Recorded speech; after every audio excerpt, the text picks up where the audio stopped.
Okay. Welcome to Verbling. Hello. I'm Teacher Oakley. And this class will be the first in a 2 hours of classes, sequential classes. This class and the next class here on Verbling.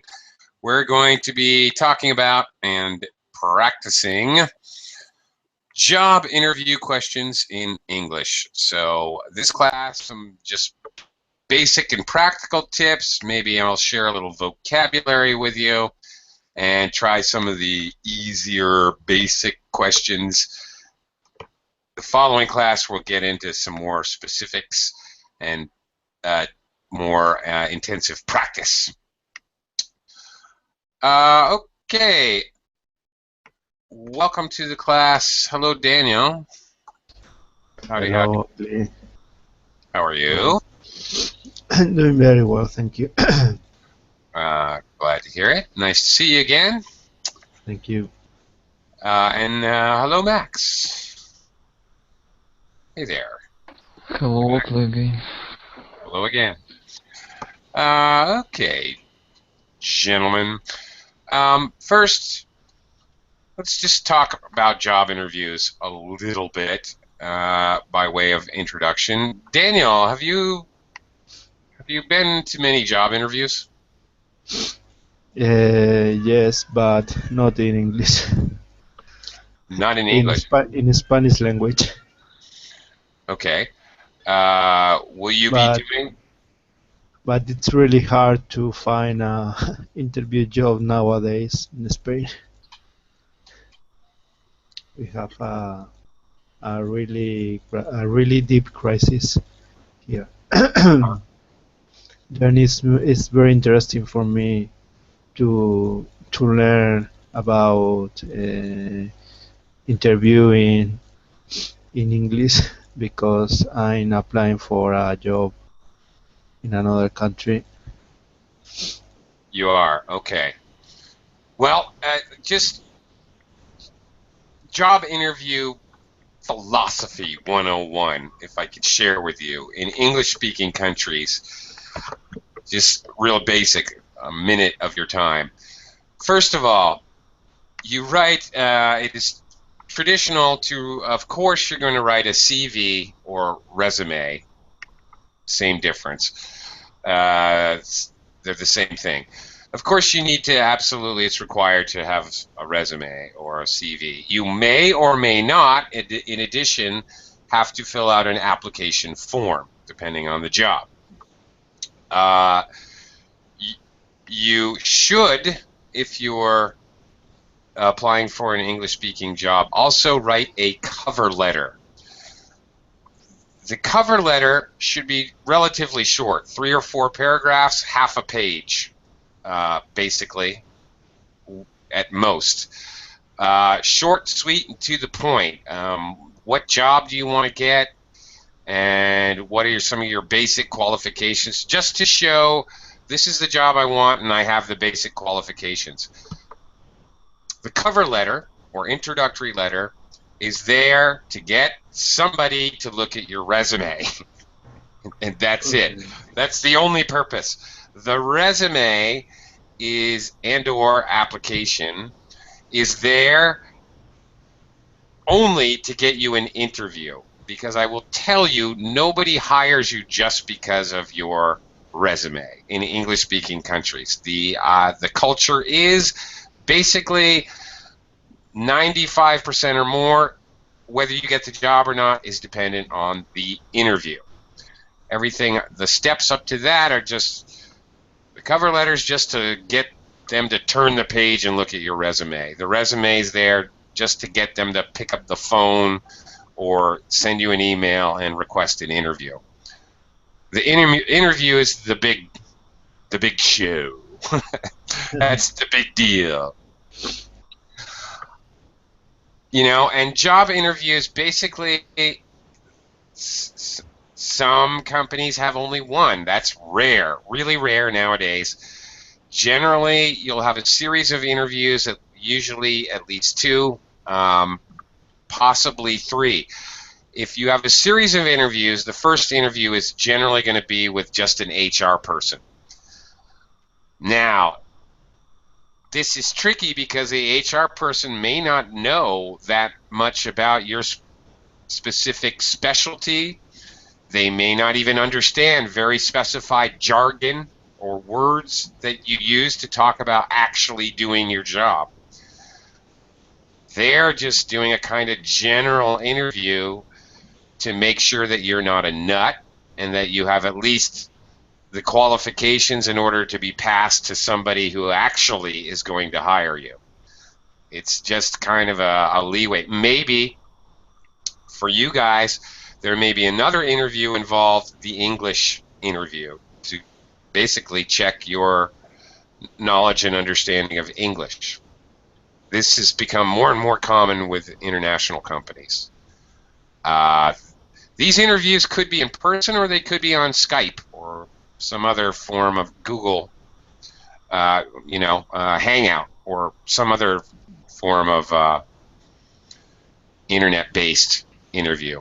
Could be more. I think those are becoming more and more common as well, which is a lot better than a phone interview. Phone interviews are horrible, in my opinion, both from the applicant standpoint and the interviewer standpoint. I've done, I don't know how many hundreds and hundreds and hundreds of interviews. I can't stand doing phone interviews. They're pointless.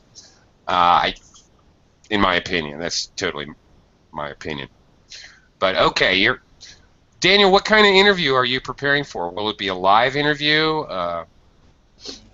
Maybe in a construction company or in a company who make a project of construction, road, railway, because I'm surveyor.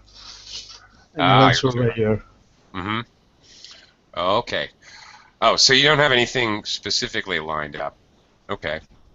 All right, let me talk to some others in the class about their experience in job interviews. Quick hello to Laura. Hi, Laura.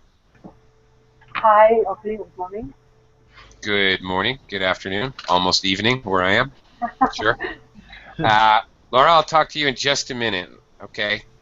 Max, I want us to first share our interview experience, and then I'm going to get to some points and some practice. Max, what is your experience? Have you ever done any job interviews in English? Not job interview. But I speak in English with some lady from Canada. Yeah, and I think she was curious about my knowledge of English. I'm sure. It was nice, I think. I don't know. Nothing. Nothing.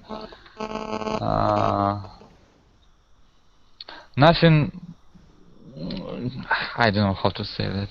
Yeah. So Stressful for me. Okay, very general interview. Yeah. But also, I can say I have a lot of interview in my life.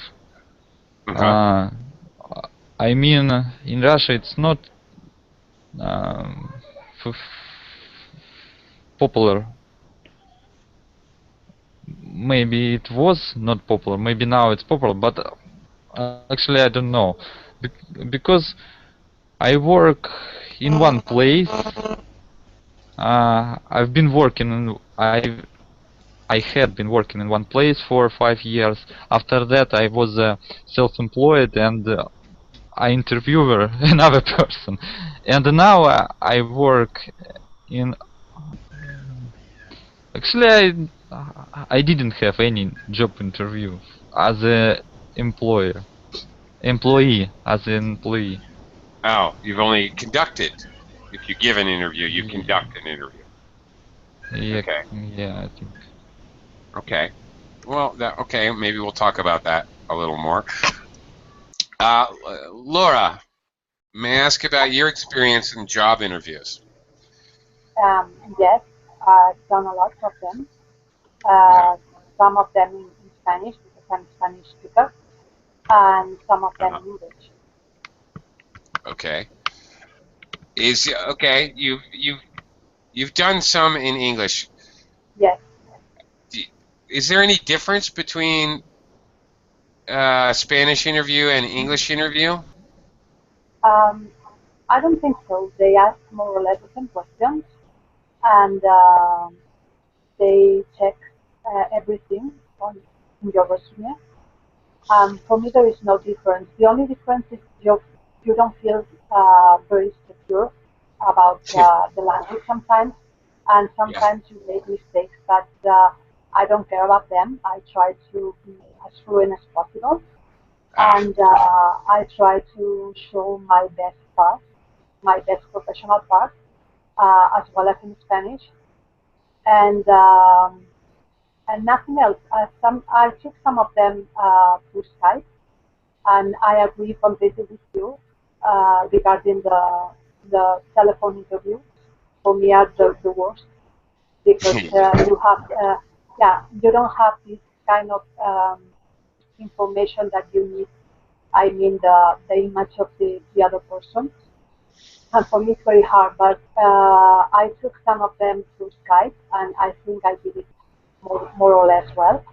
And I took some of them in a regular situation. I mean, face to face and having a normal conversation. Okay. Thank you. All right. Well, there's a tip for Daniel. So, because I don't know, that's partly why I wanted to talk to you guys. So, for Laura, basically the Spanish and the English interviews were the same kinds of questions, same style of interview, not a whole lot of difference. Okay, that's a good tip for Daniel, who's going to do interviews. Okay, very good. And what Laura said, I also really liked her point that she may have, although she felt, I, I'm I'm more or less paraphrasing what you said, and correct me if I'm wrong. I don't want to put words into your mouth. Although she felt less confidence about what she was saying, she just tried to not care about that and just put her best foot forward and try to highlight her qualifications and her best points. Regardless, even though there may be language problems. Okay, I think that's excellent advice from somebody who's done it, and I would agree completely. You are going to make small language mistakes, probably, if you're a second language speaker. That's okay. The main point to be as confident as possible, or at least pretend you're confident, and to do the best you can and put again using your qualifications and your experience that is the most directly related to the job you're trying to get. Now that part is important. Okay. Okay, nowadays you guys may be doing Skype interviews. I have some very general tips for you. Common silly interview mistakes. I wanted to zip through these, take like 10 minutes, and then we're going to actually look at some of the more basic questions and maybe practice and some vocabulary. Even if it is a Skype interview, actually I've seen this in live interviews, I've seen this in Skype interviews. Dress appropriately. Even if it's Skype, the person can see you. And I have experience with this where people say, oh, okay, you set up a Skype interview, and they think because they're at home, they can wear a Mickey Mouse t-shirt and talk to you as if it was a normal interview, but because they're home, they can wear what they want. No, that's not true. Absolutely not. If appropriate attire, no matter what the interview, live, Obviously, it doesn't matter on the phone, but on Skype, it's still something to consider. Now, okay, Daniel, you're going for construction. You're a surveyor. You don't wear a suit and tie when you're doing surveying, but I know. obviously not. But it would still be appropriate to wear a collared shirt, a button shirt, Yeah. you know, like that, Yeah. right? You're still Not too not gonna, casual. not too casual. Don't wear your Mickey Mouse T-shirt Yeah. or yeah. Anyway, it's still an appropriate point. Okay. If you were a professional and you're going to get a job where you're wearing a suit and tie every day, then you should do a suit and tie. You should wear a suit and tie even if it's Skype. That's my point. Second point is just completely obvious. You have to be on time. That means also if you're doing a Skype interview, make sure everything's working, functioning correctly. Don't open up your computer 5 minutes before your interview. Make sure everything's working properly. Give a Skype call to your best friend to check your headset and your mic, for example. Do a little systems check. Okay, before your interview. That's part of being on time. If you go on Skype and that's not going to look good. Wait, okay, I have to fix my settings. Be ready. Okay. Don't do this. Don't be having your interview drinking your energy drink as you're talking. That's very unprofessional. I'm only doing it to show you, okay? I shouldn't do that when I'm teaching class either. A glass of water is okay if you're doing a Skype interview. That's all right. But definitely, don't be drinking a beer while you're. Okay.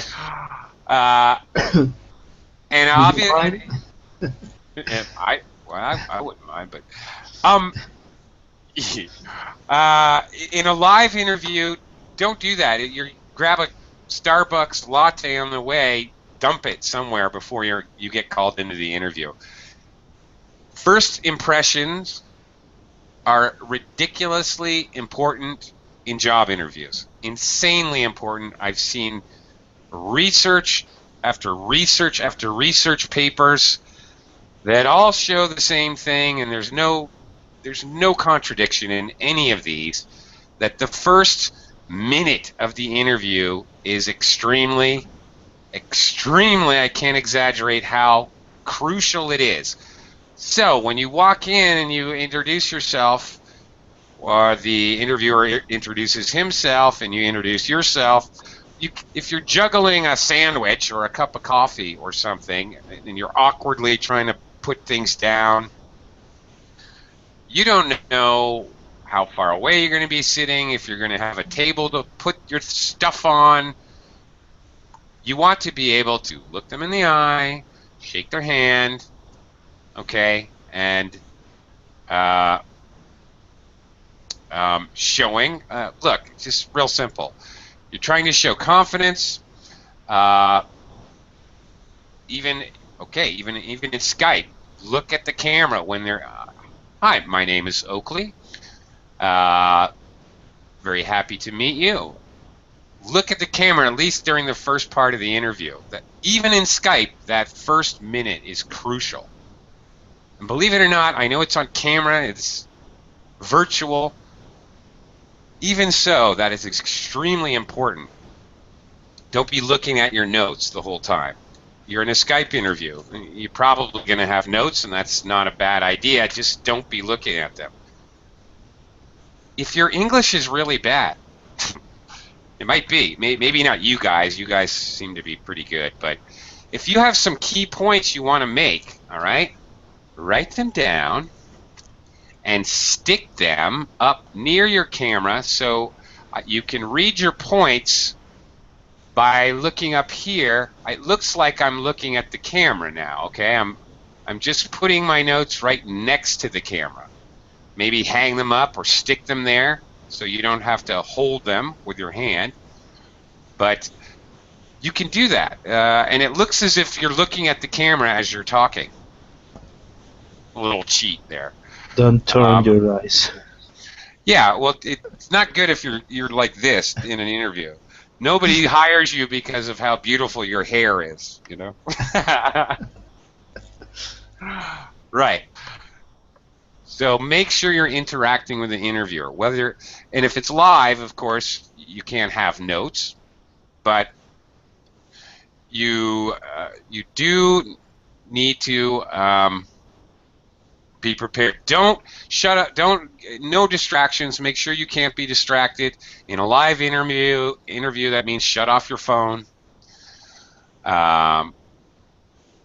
In a virtual interview, that means make sure you're kind of locked away and you're not going to be distracted. Close the window. All right. Suddenly you're in a virtual interview and a plane crashes to the earth. Obviously, you're going to be watching if your window's open. Shut the window. All right. Okay.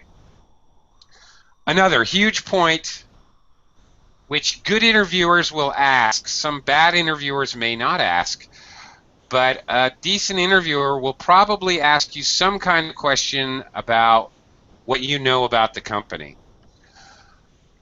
You need to do a little research about the company where you're applying. You should know the basics. What exactly is their product? What are their products and/or services? Where do they sell them? Where is the manufacturing? Where do they work? Okay, fine.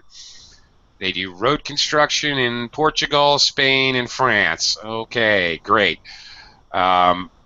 They largely have government contracts. They have about X amount of employees.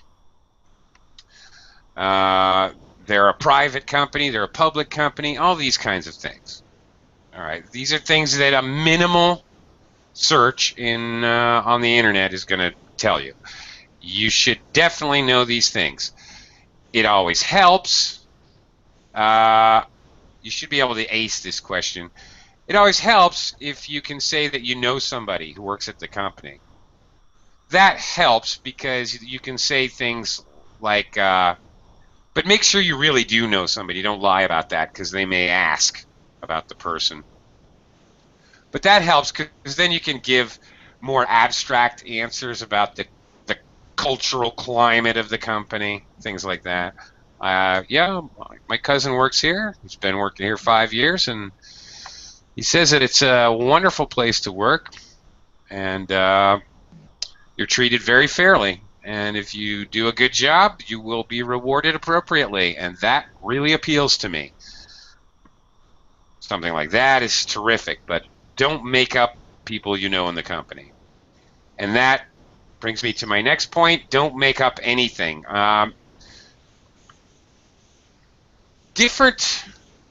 Some of us have very specific careers, all right? And our job is our job is our job, and that's what we do. But for many of us, there's different facets of the job. We may be interested in different possible job descriptions. Your resume should be written or rewritten. You should always have, everyone should have, in my opinion, a resume at hand. Frankly, I have in my documents, I have a resume for a chef because I used to be a chef. I have a resume for marketing because I used to do marketing. I have a resume for teaching English. I have 3 separate resumes, and if I ever apply for another job, I take whichever appropriate one and then I modify it depending on each company. Because I do that, I have to remember what I've said in my resume. Take a little time to study the resume that you've sent to the company. Laura mentioned that they ask a lot of questions about the resume. Some interviewers do that. Frankly, I think it's a little bit of a lazy way to do an interview. Why do I need to confirm the information on a resume? I can read it. Really? You don't have to confirm it. Well, all you're really doing is seeing if the person lied on their resume or if they fudged facts on the resume. Because if they did, then you're probably not going to hire them. So the only reason to ask about the resume is to actually test if you're lying. So you better know your resume cold. Obviously, the more truthful you are in your resume, the easier it is to not make such a mistake.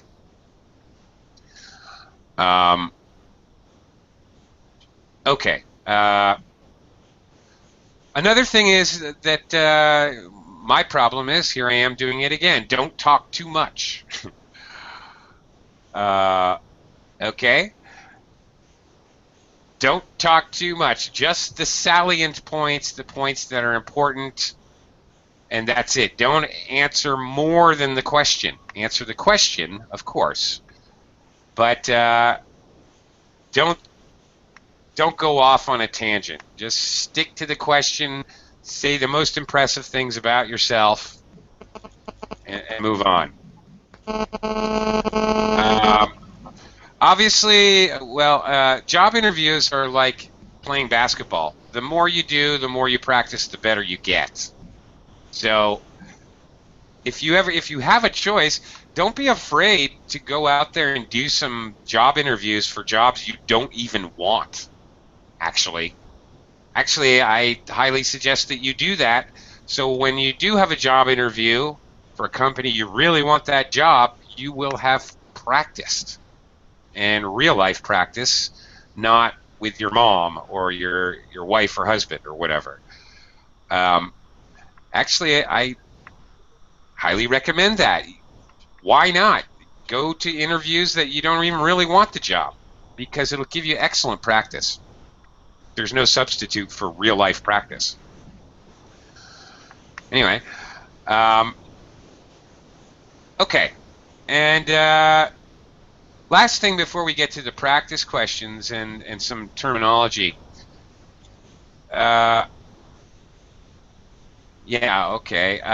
Is they're going to ask you some trick questions and try to get you to say some negative things. 1, be confident. 2, be positive. That's it. Be confident and be positive. Don't say negative things. There are no negative things. There are no problems. There are challenges. You don't have arguments at work. You have differences of opinion, which you solve through negotiation and compromise. Okay? Keep it as positive as possible. They may ask about bad bosses, bad work experiences, bad companies. What is the worst? Blah, blah, blah. Expect those kinds of questions. Just be prepared for them and be prepared to answer them in a positive way. Laura, good. Thank you. Right. Make sure you know what the camera's going to show if you're on a sorry, if you're in a Skype interview or something. Make sure that you right. Anyway, right. Hello, Shell. Hi there. Hello everyone. Okay. Let's do a little exercise. I'm going to show you guys some clauses and phrases. I'm just going to go around the room, and I want you to give me an example, an example that you can give, so I understand you understand these phrases and how to use them. All right. Let's try this out. Daniel? Yes. Use this phrase, a major accomplishment. I don't know the meaning. Okay. Okay, a major accomplishment, major, minor. An accomplishment is something that you've done which puts you above other people, something that you're proud of, something work-related. It could be winning an award or something. It could be finishing a major project. It could be initiating some kind of new Okay. procedure, Mhm. or Okay. okay, Mhm. all right. Uh, What's a major uh, accomplishment that you've had? okay. I worked in a big construction with 200 million euros budget. Um, it was really a challenge because I didn't work in such a big construction. Okay, I had never worked in such a big project. Okay, Okay. a little English there for you. I had never worked in such a big project before. Okay, little past perfect tense there. Okay. If you're going to talk about a major accomplishment, you better be telling me that it was successful. Okay. Uh, So, all right. I tell you the beginning, but not the end. Yeah. Well, yeah. So, yeah, you might want to One, mention, one bridge fall down. yeah, you might want to tell me that the project was finished on time and Mhm. under budget. And I felt really proud about that. Something like that. Okay. All right. Max, now I have to tell you, I don't really like this phrase that much. I think it's a little overly dramatic. Actually, I don't know what does it mean. Thirst for knowledge, a thirst for education, thirst. Okay. It belongs right up there with saying you have a passion for something. Also, very overused. It's very similar to this. I have a real passion for X, whatever. I have a real passion for new technologies. I have a thirst for knowledge about the latest trends in marketing. I'm first for knowledge. Two? Four. Notice four here. For Both of I these. first for knowledge. For I don't know. It's correct. I thirst for knowledge for No, knowledge about or knowledge of. knowledge about a new technology. There you go. That's it. I can't. I'm always researching and trying to find out the latest trends, something like that. The idea behind This this is phrase, which I think it's overused, the idea is not a bad idea. I just personally do not like the wording, just because I'm sick of it. Because I've done 1,000 interviews and I've heard it 900 times. So it's a little, old for me. The idea is still good. The idea is you say this because you're trying to show that you're still trying to improve your skills. You haven't just stopped trying to improve your performance and your skills. If you want to say it a different way, I'm all for that. I still, just say it straightforwardly. I still enjoy studying and researching about the latest tools to use in my business, the latest procedure, the latest whatever, something or like that. something like I'm after learning new technology. I'm after. Not same Often, meaning. After. I'm uh, after. well, it's not so good in English. To be after Continually. something. Continually trying to update myself. I still find it fascinating to whatever the idea. Notice knowledge, education, information. The idea you're trying to do here is indicate that you're continuing In to study, process. continuing to improve. Yeah, Okay. your knowledge base. I'm continuously trying to improve my knowledge base. Well, there, that sounds like a lot better phrase to me than these overly dramatic words. A thirst, a passion. You're not a movie star, for God's sakes. Just keep it real, man.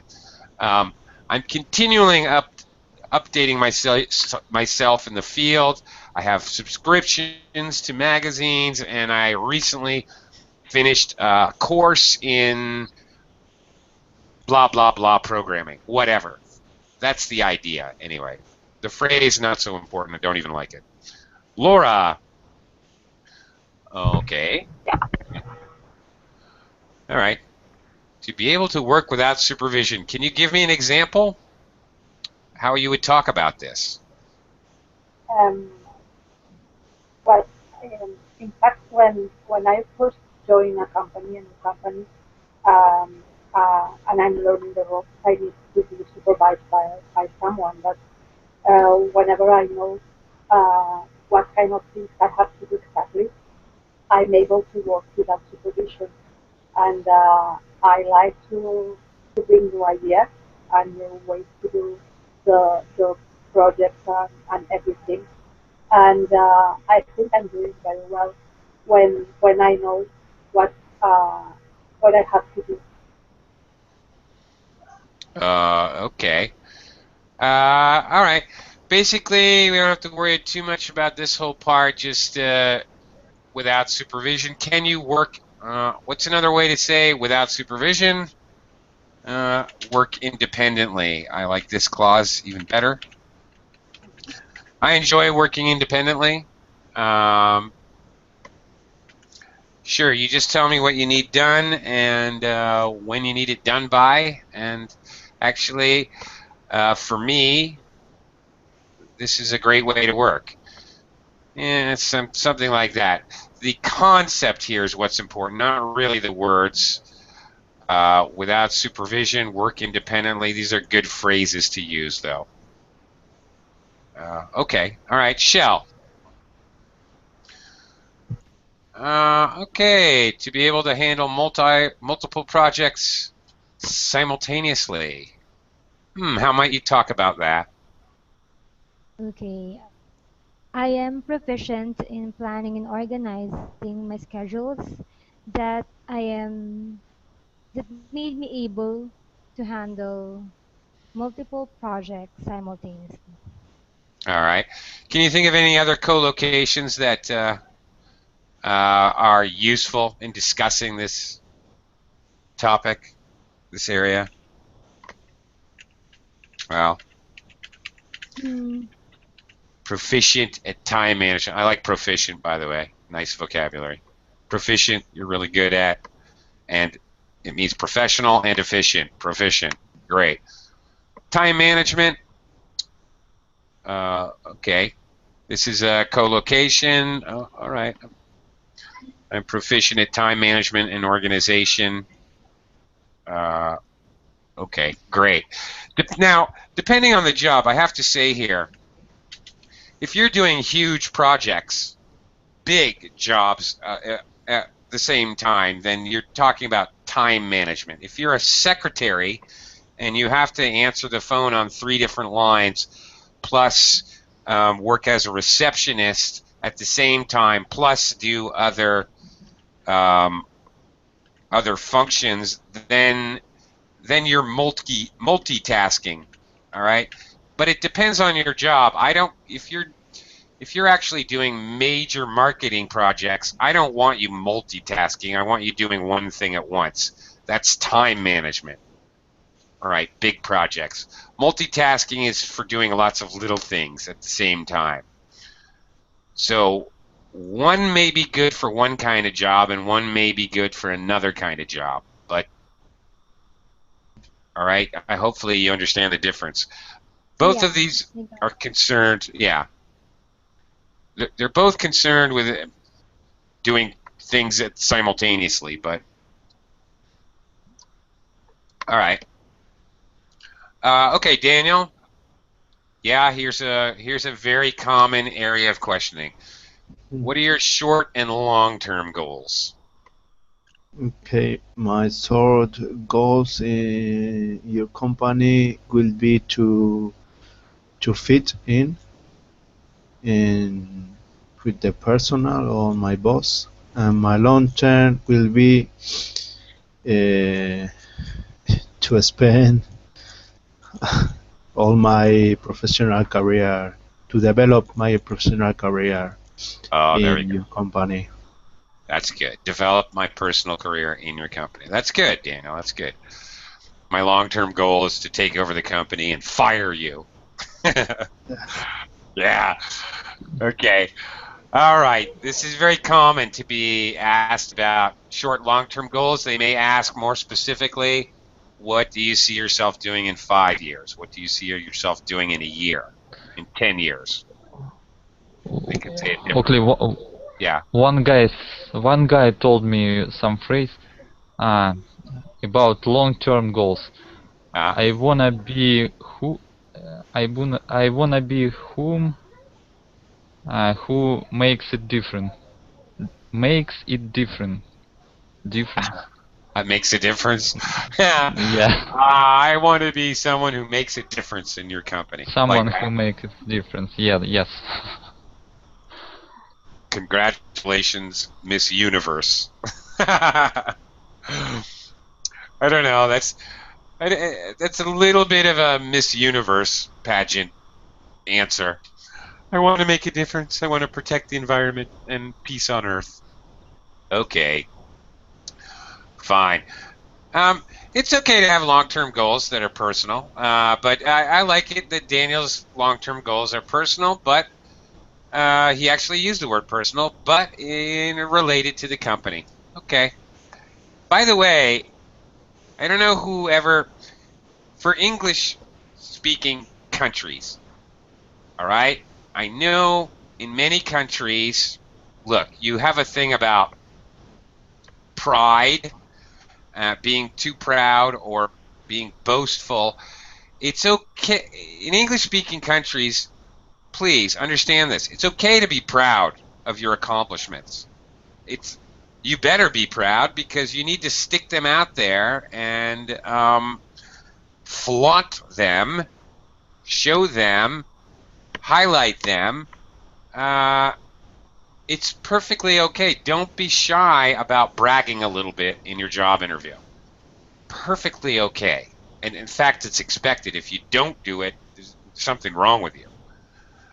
So don't be shy about doing that. And then so when it comes to short and long-term goals, don't be shy about saying, hey, I want to be promoted within a year. I don't care. I'm good with that. As an interviewer, I'd love that. Super. That means you're motivated. Great. See, the other thing is there's only two things I care about when I'm interviewing you. One, are you going to make me money or save me money if you're in supporting personnel? The almighty bottom line, the dollar, money signs. Are you going to be profitable for the company? And two, are you motivated? Are you motivated both in short and long term? Are you motivated to come to work on time every day? Are you motivated to get through the training? Short term. Long term, are you going to stay with the company for 5 years at least? Because in many companies, in many industries, not all, it's different companies. I understand that. But the training investment, in many cases, it takes anywhere from 1 year to 5 years to make the training pay for itself with an employee. That's normal. I have to know you're going to stay with the company for more than 3 months, frankly. And if you've got some long-term goals that have the company in mind, well then, great. And that's all I really care about. I don't really care about much else. Are you going to make money, and are you motivated to come to work? Yeehaw. Okay, Max, what do you have extensive experience doing? And that's a nice co-location, by the way. I don't know word extensive. I Uh, to have extensive. really a lot. Well, extensive experience, in depth. First-hand experience. Yeah, that's the next one. Oh, yeah. Extensive I means. didn't see this. Oh yeah. Oh, you didn't see it? Okay. Well, we can do these Yeah. both together. Extensive means a lot over a long period of time, or really in depth, in detail. Okay. Yes. Something Yeah, like okay. I've... Frankly, all right. Frankly, in English, if you just say I have experience in ABC industry, okay, that tells me nothing. Maybe you were an intern and maybe you got mail for people at their desk. That's having experience in ABC industry. If you say you have extensive experience, well, then I know you actually did something.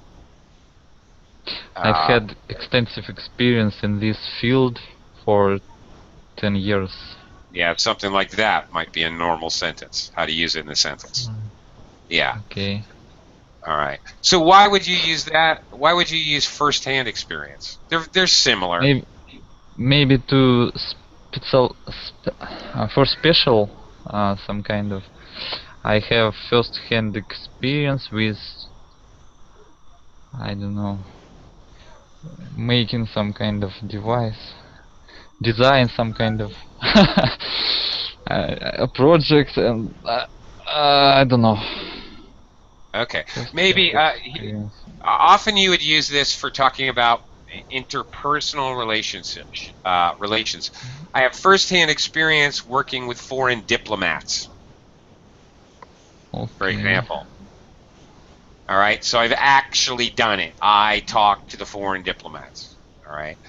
Or I've had first-hand experience doing marketing for service providers in the IT industry. All right. I actually did this myself, not as a supporting staff, but I actually really did it myself. That's what that means. Okay. All right, Laura. Laura, do you have a rich educational background? Um, could be. Could Because, be. yeah, sometimes, I don't know if it's very normal, but sometimes you have an educational background, formal education, and your professional field is some kind different than your first experience in education. So, Mm-hmm. so in my case, I have an educational background that is not very suitable with my professional experience. Sometimes Uh-huh. there are some points in common, but not everything. I mean, I'm not, I don't know, a lawyer and I studied law. Okay. That's not my case. Laura has an excellent point here. The only reason you're going to bring up your educational background is if it is strongly related to the job you're trying to get. If it's only sort of related, just don't mention it. You're going to be mentioning your strong points most related to the job. So, you know, uh, if it is specifically related to the job you're trying to get, you might want to use this phrase. Laura has a very valid point. You would never say this if it's only sort of semi-related or if it has to be inferred. Okay. Rich educational background in is the normal phrasing, and you have a strong point. I may also add that most English speaking, at least Americans, I'm not sure about the Brits, but most Americans could really experience Trump's education. So most Americans would prefer somebody with 10 years experience rather than somebody who went to a good college and has a degree and they've never had a job. I realize this is not true in many parts of the world. Many parts of the world, education, getting a degree is extremely important. Americans, everybody has a degree, so a degree means nothing. You have a degree? Great. You can get a job at McDonald's. Good for you. Really, it doesn't matter. It really doesn't compare to experience, practical experience actually doing the work. But don't you think it depends on your age? I mean, if you are around your 20s and you have your field, your studies just finished, I think your education background is very important. But if Well, you are around your 30s, your 40s, it's not very important because you finish your studies uh, 15 years ago. So the most exactly. important thing for you is the real experience you had during these years. That's absolutely true, and I am definitely generalizing and exaggerating. Obviously, it's much more important and useful to talk about your education when you're young and you don't have much experience, so you highlight your education. Obviously. Actually, that's what I was saying to begin with. But Laura reminded me that in some cases, it's more important. For example, IT, where everything changes every 2 years, by the time you graduate with some kind of IT related degree, the things you learned in your freshman year don't even make sense anymore. So obviously, in such an industry, showing that you were recently educated is actually a huge benefit, regardless. Right. And obviously, if you're a doctor, it's pretty important to have an education. I'm not going to hire you to be a doctor if you okay, I was in war-torn Sudan and I had to sew people's arms and legs back together, but I've never been to med school. Ooh, okay, you have a rich experience, but not so much education. Okay. And here we have the other side of the coin, the benefit of experience. All right, again, whether you want to highlight your education or your experience depends on your age, depends on the industry. You're right. Depends on what is your stronger point, you as an individual. The fact is, before you ever go into a job interview, you have to know what you're going to be highlighting. What are the things I really want to tell them? One or the other, maybe it's your experience, maybe it's your education. Specific experience is something you want to be highlighting. Major accomplishments, I can't stress this enough.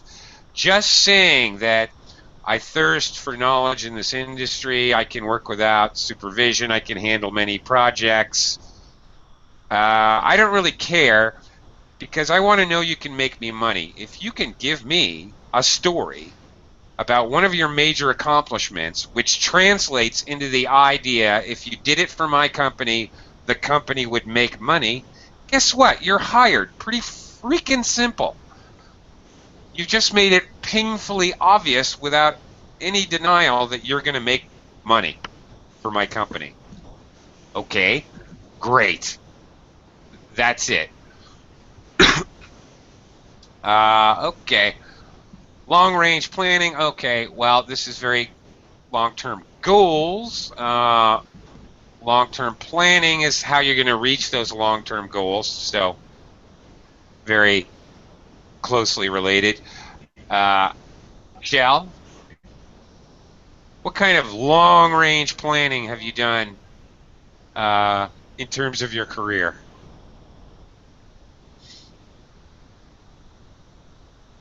Hmm.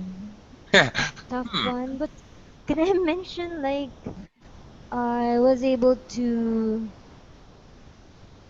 hmm,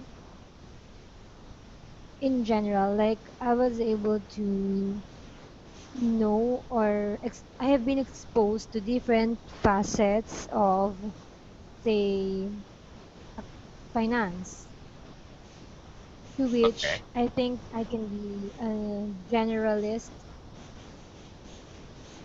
and be able to function in any, I don't know. Can I actually say that? You're Or vaguing out on me. You're getting a little vague, and I'm not quite sure what you're trying to tell me. Um, be specific. Generalities. I, I earlier in today I had some English exam preparation classes, and I talked about being specific. And I was actually making comparisons with job interviews, and it's very true. It's very much the same thing. I want to hear specific examples. I want to hear exactly some things that you did or didn't do. They don't have to be experience. They can be actually educational things you did in university. We actually won a prize for programming in the national competition with my other schools. Well, that's an accomplishment. Okay. Now, in regards to your long range planning, that's talking about how you've educated yourself, how you've positioned yourself, maybe even insofar as personal things, although for the most part, you're going to keep personal things out of it, but talking about how, okay, I've moved to this city because I know that there are companies in this city um, that, are involved in the industry that I want to be involved in. Okay. Things like that you can talk about. Um, all right. Long range planning, a lot to do with your education. Uh, okay. It's very much like goals, long range goals. Okay, I gotta duck out. I gotta go, but I'm gonna be right back, and we're gonna do much more practice, actual questions. Okay, I'll be back in just a couple minutes. Gotta sign out for now, though. thank you. Bye.